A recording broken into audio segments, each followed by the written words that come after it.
Baik, hari ini Cikgu Siti Mariam akan ajar berkaitan dengan radian dalam bab sukatan membulat. Baik, kita perhatikan kepada sebuah papan permainan baling demak di sebelah. Kalau murid-murid perhatikan, ada dua jejari yang ditandakan di situ iaitu 10 cm dan 20 cm.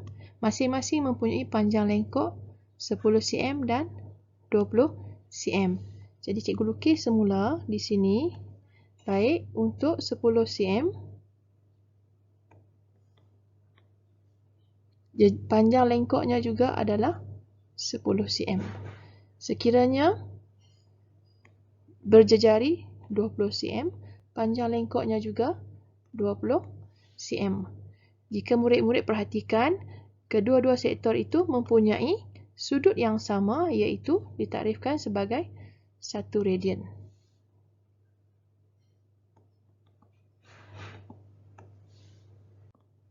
Okey, kenapa radian diperlukan dalam kehidupan kita? Kerana dalam beberapa cabang matematik, ukuran sukatan membulat dalam bentuk darjah tidak berapa sesuai digunakan, maka ukuran dalam bentuk radian diterbitkan.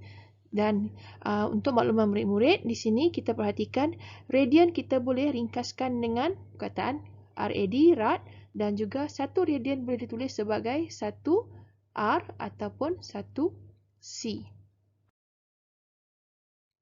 Baik, kita telah lihat dalam slide yang sebelum tadi, 10 cm untuk jejari dan 10 cm untuk panjang lengkok akan mendapat 1 radian sudut bagi sektor tersebut. Samalah juga sekiranya 20 cm jejari dan juga 20 cm panjang lengkok, sudut untuk sektor itu juga akan jadi 1 radian. Jadi di sini kita boleh simpulkan bahawa 1 radian ialah ukuran sudut yang tercangkum di pusat sebuah bulatan oleh lengkok yang sama panjang dengan jejari itu.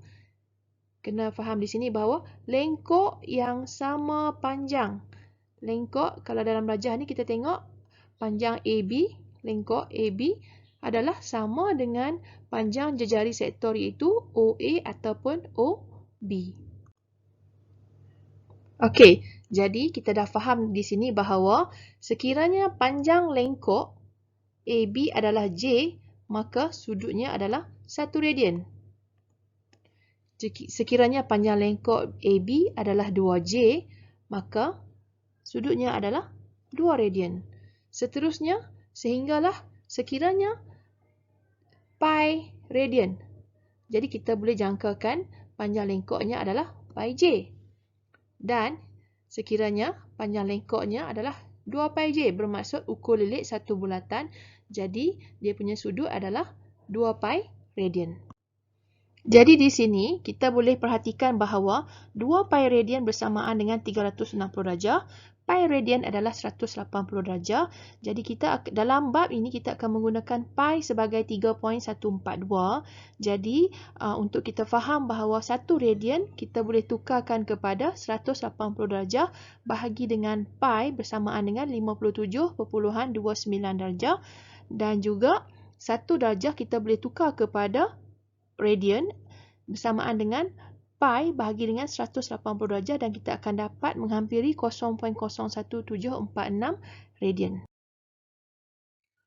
Baik murid-murid, sekarang kita nak tengok macam mana kita nak tukar sudut berikut kepada darjah. Okey, dalam A diberi sudut 2/5 pi radian, kita nak tukar kepada darjah.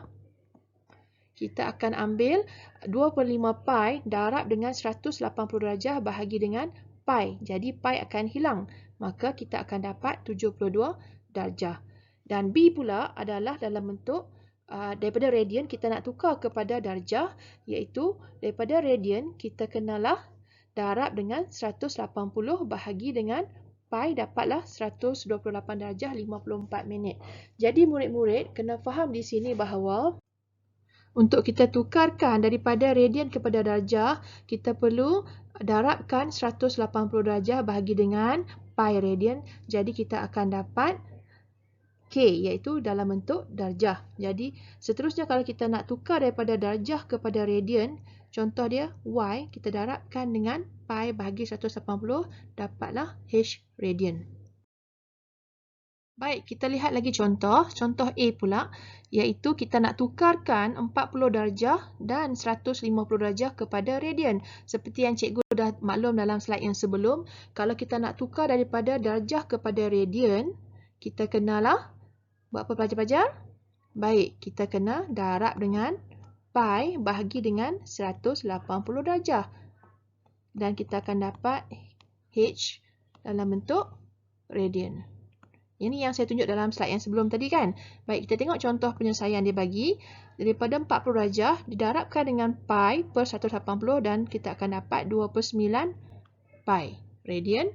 Dan 150 darjah kita darab dengan pi per 180. So, kita dapat 5/6 pi radian. Okey, kita teruskan dengan B pula. Daripada 110 darjah 30 minit. Kita tukarkan kepada radian, sama juga kita darabkan dengan pi per 180 darjah dan kita akan dapat 1.929 radian. Dan 320 darjah kita tukar kepada radian, sama juga darab dengan 180, dapatlah 5.586 radian. Di sini ada dibekalkan dalam buku teks sudut-sudut khusus yang boleh pelajar terus dapat dalam bentuk nisbah daripada darjah tukar kepada radian dalam bentuk nisbah. 360 darjah kita dapat 2 pi, 180 darjah kita dapat pi. Jadi untuk 30 darjah 36 ini adalah sudut-sudut dan juga sudut dalam radian dalam bentuk nombor nisbah yang perlu pelajar maklum. Kalau nak hafal pun bagus. Okey, ini latihan kendiri 1.1 cikgu bekalkan untuk homework. Tapi sebelum tu cikgu akan tunjuk macam mana untuk kita selesaikan beberapa soalan. Contoh untuk soalan A, cikgu ambil pi per 8 radian. Untuk kita tukarkan ke dalam darjah, kita akan darab dengan 180 darjah bahagi dengan pi radian. Jadi kita akan dapat 180 darjah bahagi dengan pi bersamaan dengan 22.5 darjah. Seterusnya untuk soalan nombor 2, dia minta tukarkan setiap sudut yang berikut kepada radian. Okey, cikgu cuba soalan A. Okey, daripada 18 darjah, kita darabkan dengan pi radian bahagi 180 darjah dan kita akan dapat pi per 10 radian. Okey, disebabkan soalan ni ada tak dia bagi tahu? Oh, tak ada. Jadi jawapan yang kita dapat adalah pi per 10 radian. Okey, satu lagi soalan sebelum saya menutup video ni. Saya ambil soalan nombor 1, 4.8 radian. Macam mana kita nak tukar kepada darjah dengan menggunakan pi 3.142. Jadi kita ambil 4.8 radian. Kita darabkan dengan 180 darjah bahagikan dengan pi radian. Jadi kita akan dapat 4.8 darab 180 bahagi dengan 3.142 dan kita akan dapat 274.98 darjah. Okey, itu saja. Dan soalan-soalan yang saya tidak bincangkan, saya nak kamu semua lengkapkan dalam buku latihan sebagai homework. Sekian.